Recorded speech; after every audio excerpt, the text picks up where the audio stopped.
தமிழ்நாட்டில் 4 கட்சிகள் போட்டியிடுறாங்க. திமுக, அதிமுக, விஜய், சீமான். யாருக்கு செல்வாக்கு அதிகமாக இருக்கும்னு நினைக்கிறீங்க? இப்போதைக்கு டிஎம்கே தான் செல்வாக்கு அதிகம். டிஎம்கேக்கு தான். யாரும் வேறு யாரும் வரும். ஆனால் எந்த கட்சி வந்தாலும் கொஞ்சமான பெரும்பான்மையில் தான் வரும். நிறைய சீட்டில் வராது. இப்போ எடப்பாடி, பாஜக அவங்க ஒரு கூட்டணி நேற்று அறிவிச்சிருக்கிறாங்க யார் யார் போட்டியிட போகிறாங்கன்னு. எடப்பாடி பேசும்போது திமுக வந்து கூட்டணி கட்சிகளை மரியாதையாக நடத்த மாட்டேங்கிறாங்க அப்படின்னு சொல்றாரு.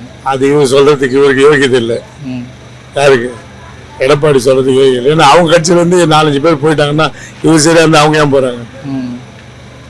அப்போ நடைமுறை சரியில்லை. இப்போ அந்த அம்மா இருந்தாங்கன்னா எல்லாரும் பயந்து இருந்தாங்க. நீ ஒரு தவறு செய்தாலும் நைட்டு 12 மணிக்கு அந்த பதவி போயிடும். இப்போ யாரும் கேட்கறதுக்கு ஆள் இல்லை. அவங்க தடி எடுத்தவங்க தண்டல் வர மாதிரி யாரும் கேட்கறதுக்கு ஆள் இல்லை. ரெண்டாவது, ஒரு வழிமுறை நடத்துறவங்க சரியாக கூட இருக்கணும், நல்லா இருப்பாங்க. வழிமுறை நடத்துறவங்க சரியில்லைன்னா அந்த கட்சி ஏன் பிரிஞ்சு போகும்? எம்ஜிஆர்லாம் வந்தாருன்னா அடிப்படையிலேருந்து ஏழ்மையில் அடிப்பட்டவர். அப்பயும் அவர் 20 நேரம் வரப்போ அண்ணாதுரைட்ட 10,000 கொடுத்து ஏழை மக்களுக்கு கொடுங்கன்னு. விஜயெல்லாம் வந்து இப்போ வந்து எப்படியுமே எந்த தொழிலையுமே அனுபவம் இருந்தால் பரவாயில்ல. அனுபவம் இல்லாதவங்களெல்லாம் சும்மா குதிக்கலாம். நான் ஆட்சி ஆண்டெல்லாம் நான் பார்த்து முடியாது. இப்போ விஜய்க்கு இளைஞர்கள் செல்வாக்கு அதிகமாக இருக்கு. எவ்வளோ பேர் இருப்பாங்க? நீங்களே இளைஞர் தான். நீங்கள் எதுக்கு ஓட்டு போடுங்க எனக்கு என்ன தெரியும். ரசிப்பு வேறு. இப்போ எம்ஜிஆர் வரேன்னா எம்ஜிஆரை பார்க்கறதுக்கு நைட்டு 2 மணிக்கு உட்காந்துருப்பாங்க. 10 மணிக்கு 2 மணிக்கு உட்காந்து பார்க்கறதுக்கு. ஆனால் அரசியல் வரும்போது அவங்களுக்கு யாருக்கு தெரியுமோ அவங்க தான் போடுவாங்க. விஜயெல்லாம் ஒரு 8 லட்சம் ஓட்டு வச்சுங்க.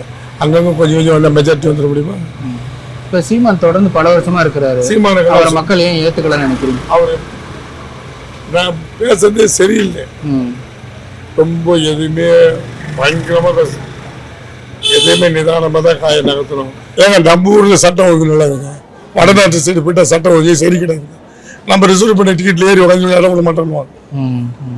நம்மளுக்கு தமிழை பார்த்து இப்போ கேரளா, தமிழ்நாடு, பெங்களூர் 3 இடத்துக்குமே மோடி பிடிக்காது.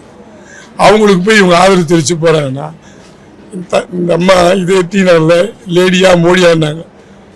அந்த 39 MP வச்சு அந்த லேடியாக மோடியானது அவங்க வச்சு நான் வேலை ஒரே ஆளியா எல்லாம் இல்லை. நீ அவங்க கூட போய் கூட்டணி சேர்ந்தா அவனுக்கு எப்படி ஒரு மட்டும்? அதாவது நான் என்ன சொல்கிறேன்னா, யார் ஆண்டுறதை பற்றி இல்லை, மக்களுக்கு நல்லது செய்யணும். ஆனால் அவங்க கஷ்டப்பட்டு தான் அவங்க சாட போகிறாங்க. மக்களுக்கு நல்லது செய்யணும். எது நன்மையோ அதை செய்யணும். அதை விட்டுட்டு இல்லாதெல்லாம் செய்து போகிறதில்லை. ஆனால் ஸ்டாலின் தான் சாரிட ஒரு ஒன்றாச்சு சொல்கிறேன்.